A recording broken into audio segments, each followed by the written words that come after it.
Mga viewers ko dyan, yung mga followers ko, mag-try po kayo nito. Xiangmi soap. Maganda sa katawan gamitin po pag maligo po kayo. Babad lang po ng 3 to 5 minutes po. May mga balakubak. Yung mababaho yung paa. Mabaho yung pawis. Mawawala po talaga nito guys. 100% po.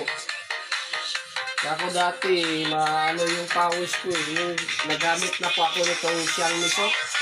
Binabad ko lang ng 3 to 5 minutes po. Talagang inano ko ang oras. Yun po. Nawala po naman talaga.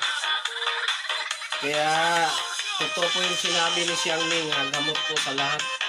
Kape-kape sa balat, balakubak, mabaho yung pa, mabaho yung kilikili. Nawala po talaga. Yun naman sa pagano eh. Lalo na po yung nasa labas yung trabaho natin. Pawisin tayo pag nasa labas. Pero mag-try po kayo nitong Xiangmi soap.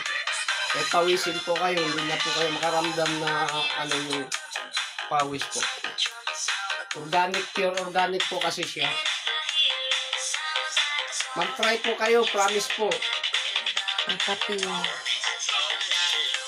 Mag-try po kayo, nakape rin po dyan.